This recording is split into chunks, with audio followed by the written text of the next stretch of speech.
పైసా పని చేయకపోగా తట్టమట్టి కూడా వేయలేదు నా వార్డులో వాళ్ళు. 5 లక్షలు తీసుకున్నటువంటి ఘనత మీ ప్రభుత్వంది. దీనికి పార్టీకి సంబంధం లేదు, అందరికీ లోబడే ఈ వర్కులు జరుగుతూ ఉన్నాయి. వెంటనే P4లో ఆయన వాళ్ళ అబ్బాయికి ఫోన్ చేయటం, వెంటనే ₹1,00,000 శాంక్షన్ చేపించడం, నెక్స్ట్ డే 48 గంటల్లో వాళ్ళకి లైట్లు వెలిగించినటువంటి పరిస్థితి ఉంది. అక్కడ ఏదో ఈగలు దోమలు ఏదో వచ్చేస్తున్నాయి, వాసన భరించలేకపోతున్నాం అనే ఉద్దేశంతో అక్కడ ఉన్న స్థానికులు కొంతమంది, అది కూడా 5.5 అడుగుల ఎత్తు ఉన్న గోడ, హైట్గా ఉన్న గోడ అవడంతో కింద స్ట్రెంత్ పోవటం వల్ల కింద పడిపోయింది. నూజివీడు మున్సిపాలిటీలో 2021 నుంచి మున్సిపాలిటీ ఏర్పడిన దగ్గర నుంచి ఇప్పుడు 26 వరకు కూడా నూజివీడులో ఏదైతే 14th ఫైనాన్స్లో మిగిలిపోయిన పనుల లేకపోతే 15th ఫైనాన్స్ పనుల అవే జరుగుతూ వచ్చినాయి. రాష్ట్ర ఆర్థిక పరిస్థితిని బట్టి ఇటు వైఎస్ఆర్సీపీ గవర్నమెంట్ అట్లానే తెలుగుదేశం పార్టీ గవర్నమెంట్ కానీ మున్సిపాలిటీలకి నిధులు కేటాయించే పరిస్థితి కొంచెం ఇబ్బందిగా ఉంది. సెంట్రల్ గవర్నమెంట్ నిధులే ఎక్కువగా వస్తూ ఉన్నాయి. అయితే లక్కీగా ఈయన మన పార్థసారథి గారు గెలిచిన తర్వాత యాజ్ ద ఎమ్మెల్యే ఇవాళ ఉన్న పరిస్థితుల్లో ఆర్థిక పరిస్థితిని బట్టి నిధులు కేటాయించడం చాలా కష్టం. ఆయన మంత్రి కూడా అవటం వల్ల నూజివీడు నియోజకవర్గానికి నిధులు తేటానికి చాలా ఎక్కువ వెలుసుబాటు జరుగుతూ ఉంది. అంటే ఆయన ప్రయత్నాలు ఎక్కువగా ఉన్నాయి. అంటే ఆయన కొలీగ్స్, ఆయన జూనియర్స్ మంత్రులు ఉండటం, ఆయన తోటి సహచరుల మంత్రులుగా ఉండటం వల్ల వాళ్ళని కన్విన్స్ చేయటం.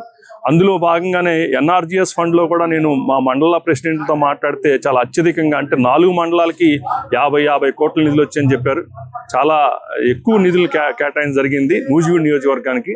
అలానే నూజివీడు టౌన్కి వచ్చేపాటికి ఇప్పటికే CRDA నుంచి ఒక 5 కోట్లు, 15th ఫైనాన్స్లో ఒక 2 కోట్లు, అలానే రాబోయే మళ్ళీ రన్నింగ్లో ఇంకొక 5 కోట్లకి ప్రపోజల్స్ కూడా పంపించాం.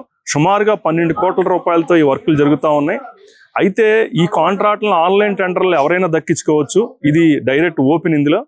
అందులో దక్కించుకున్న భాగంగానే నిన్న జరిగినటువంటి సంఘటన, ఇప్పుడు ఆ ఏరియాలో అది చాలా పెద్ద డ్రైను, అది ఏదైతే చెరువులో ఒక దరిదాపుగా ఒక 4-5 వార్డుల నుంచి ప్లస్ ఎక్కువ అంటే వాణిజ్య సముదాయం ఎక్కువ జరిగే హోటల్స్ ఉన్నటువంటి ప్రాంతం నుంచి వెళ్ళేటటువంటి డ్రైన్ ఇది. అపార్ట్మెంట్స్ కూడా ఉన్నాయి, అక్కడ వాడకం ఎక్కువ ఉంది, దానికి అడ్డుకట్ట వేసి నిర్మాణం చేపట్టారు. అయితే మా మున్సిపల్ అధికారులు కూడా మేము అడుగుతా ఉన్నాం, 5 అడుగులు ఎత్తు కట్టేటప్పుడు కంపల్సరీ ఐరన్ స్టీల్ వాడితే బాగుండేదని మా ఉద్దేశం. దాని ద్వారా ఏముందంటే క్వాంటిటీ తగ్గిపోయి డ్రైన్ బార్ తగ్గుద్ది.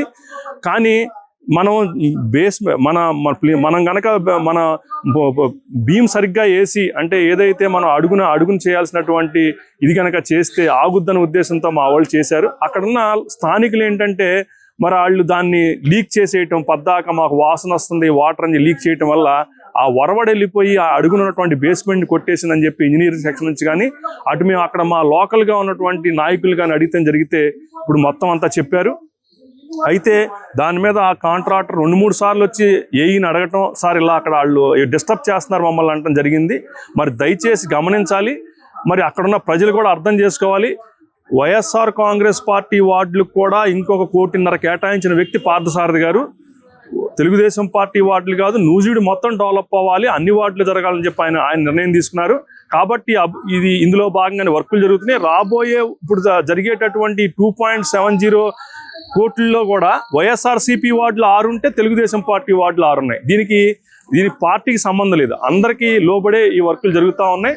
అందరికీ మంచి పరిపాలన అందించాలని చెప్పి జరుగుతూ ఉన్నాయి. మరి దయచేసి అర్థం చేసుకోవాలి.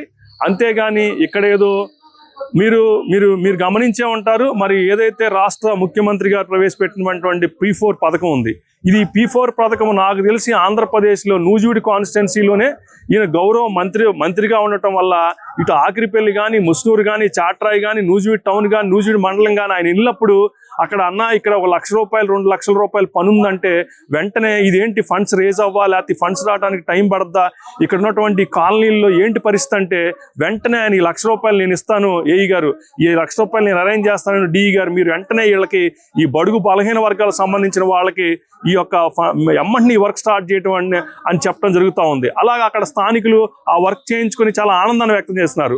అందులో నేను నూజివీడు టౌన్లో ఎగ్జాంపుల్ చెప్తాను. ఇప్పుడు ఈ మా ఆఫీస్కి తెలుగుదేశం పార్టీకి ఆఫీస్ కనకాలన్నటువంటి మరి ఇక్కడ ఉన్నటువంటి NTR కాలనీలోనే కొన్ని సంవత్సరాలుగా ఇక్కడ ఎలక్ట్రిసిటీ ప్రాబ్లం ఉంది. వీళ్ళందరికీ కూడా ఒక 50 కుటుంబాలకి మేము అందరం కలిసి వెళ్ళాం. అన్న ఇక్కడ 50 కుటుంబాలు ఉన్నాయి, ఈ 50 కుటుంబాలకి మాకు ఎలక్ట్రిసిటీ లేదని చెప్తే ఆయన వెంటనే దీనికి ఖర్చు ఎంత అవుతుంది నేను పక్క నుంచి చెప్తా ఉన్నా, అన్న మనం వైర్ కొనిస్తే పని అయిపోద్దామని చెప్పి చిన్న క్లూ ఇచ్చాను. వెంటనే ఆయన ఏడీని ఎంత అవుద్ది ఖర్చు అని, సుమారు ₹1,00,000. ₹1,00,000 అయితే నీకు సాయంత్రానికల్లా నేను వైర్ తెప్పించేస్తాను, నువ్వు రేపొద్దున కల్లా ఇలా కరెంట్ ఇవ్వగలగా అని అడిగారు. వెంటనే P4లో ఆయన వాళ్ళ అబ్బాయికి ఫోన్ చేయటం, వెంటనే ₹1,00,000 శాంక్షన్ చేపించడం, నెక్స్ట్ డే 48 గంటల్లో వాళ్ళకి లైట్లు వెలిగించినటువంటి పరిస్థితి ఉంది. మరి P4 కార్యక్రమంలో అలానే దసరా ఉత్సవాలకు కానీ అనేక రకాలుగా, అంటే ఇదే వేరే విధంగా ఆయన ఏదో ఇది కానీ కాదు, కొన్ని పరిస్థితులు ఇలా ఉన్నాయి. మనం ఫండ్స్ రేజ్ చేయకపోతే స్థానికంగా ఇబ్బంది పడతామంటే సొంత నిధులు కూడా కేటాయించిన సందర్భాలు ఉన్నాయి. అంతేగాని ఈ కాంట్రాక్టుల విషయం, ఈ డ్రైన్లు, ఈ రోడ్లలో పావలాలు ₹10 ఎక్కువాల్సిన పరిస్థితి పార్థసారథి గారికి లేదు. దయచేసి గమనించండి. మనందరం హుందాగా మాట్లాడదాం, హుందాగా మాట్లాడి నూజివీడిని అభివృద్ధి చేద్దాం అని చెప్పి, అందులో వైఎస్ఆర్ కాంగ్రెస్ పార్టీ కానీ, తెలుగుదేశం కానీ, సిపిఐ, జనసేన అందరం కలిసి దీన్ని ముందుకు తీసుకెళ్దాం, అందరం కలిసి దీనికి పనిచేద్దాం అని చెప్పి తెలియజేస్తా ఉన్నాం. వైసీపీకి చెందిన నాయకులు ఆ మంత్రి గారికి ఏదో సంబంధం ఉన్నట్టుగా వాస్తవాలకు విరుద్ధంగా మాట్లాడుతున్నారు. అక్కడ జరిగిన విషయం ఏంటంటే, అక్కడ డ్రైన్ మొదలుపెట్టే ముందల బండేశారు, ఇసుక బస్తాలు మట్టితో బండేశారు, బండేసి బెడ్ కాంక్రీట్ వేసారు. బెడ్ కాంక్రీట్ వేసిన తర్వాత అక్కడ నీరు స్టోరేజ్ అయిపోతుంది, అక్కడ ఏదో ఈగలు దోమలు ఏదో వచ్చేస్తున్నాయి, వాసన భరించలేకపోతున్నాం అనే ఉద్దేశంతో అక్కడ ఉన్న స్థానికులు కొంతమంది ఆ ఇసుక బస్తాలను మట్టిని తీసేశారు. తీసేస్తే మళ్ళీ మొత్తం అదంతా మునిగింది. మునిగిన తర్వాత దాని మీద ఆ వర్క్ చేసే కాంట్రాక్టర్ మున్సిపాలిటీ వారికి, అదేవిధంగా పోలీస్ వారికి కంప్లైంట్ ఇచ్చాడు. ఇచ్చిన తర్వాత మళ్ళా ఆ కట్టని వేసి పని మొదలుపెట్టి ఆ గోడలో సెంటరింగ్ పెట్టి గోడల్ని కంప్లీట్ చేశారు. కంప్లీట్ చేసిన తర్వాత ఏదైనా సరే ఆ గోడలో కాంక్రీట్ సెట్టింగ్ అవ్వాలంటే కనీసం 5-6 రోజులు పడుతుంది. 5-6 రోజులు కూడా పట్టకుండా అక్కడ మళ్ళా కట్టం తెంపడంతో ఆ ప్రవాహ ఉధృతికి ఆ యొక్క గోడ ఏదైతే ఉందో ఆ గోడలో కొంత భాగం కింద పడిపోయిన మాట వాస్తవం. అది కూడా 5.5 అడుగుల ఎత్తు ఉన్న గోడ, హైట్గా ఉన్న గోడ అవడంతో కింద స్ట్రెంత్ పోవటం వల్ల కింద పడిపోయింది. దీనికి రకరకాల వ్యాఖ్యానాలు చేస్తున్నారు. దాని మంత్రి గారికి ఏం సంబంధం? ఎక్కడి నుంచో ఒక దళిత కాంట్రాక్టర్ టెండర్ వేసుకుని వర్క్ చేస్తూ ఉన్నాడు. అది కూడా అందరూ చేసే వర్కులు కాదు అవి. ఆ మురుగులో డ్రైన్లో చేసేది అందరూ చేయరు. అనేది వేసాడు, చేసుకుంటున్నాడు. ఆయన దురదృష్టం కొద్దిగా కింద పడిపోయింది. దాన్ని మళ్ళా డిపార్ట్మెంట్ వారు పునర్నిర్మాణం చేస్తానని కాంట్రాక్టర్ గారు చెప్పడం జరిగింది. దీనికి ఎక్కడెక్కడికో తీసుకెళ్ళిపోయి ఈయన చేసే అభివృద్ధిని చూసి ఈయన తెచ్చే గ్రాంట్లు, ఈ అభివృద్ధి రాబోయే 3 సంవత్సరాల్లో ఇంకా సుమారు ₹100 కోట్ల అభివృద్ధి చేసేస్తారు. పట్టణంలో కిందటిసారి 4,700 వచ్చింది, ఈసారి ఇంకా ఎక్కువ వస్తామో అని చెప్పి అప్రతిష్ట పాలు చేయడానికి చేసినట్టు ఉంది తప్ప ఇది వేరే ఏం కాదు. వాళ్ళు ఈ సారథి గారు చేసే అభివృద్ధికి సహకరించాలి, లేకపోతే మేలకొండ ఊరుకోవాలి తప్ప నోటికొచ్చినట్టుగా మాట్లాడటం కరెక్ట్ కాదు. వాళ్ళ హయాంలో జరిగిన కొన్ని రోడ్లు 2 నెలలకు 3 నెలలకి లేచిపోయినాయి.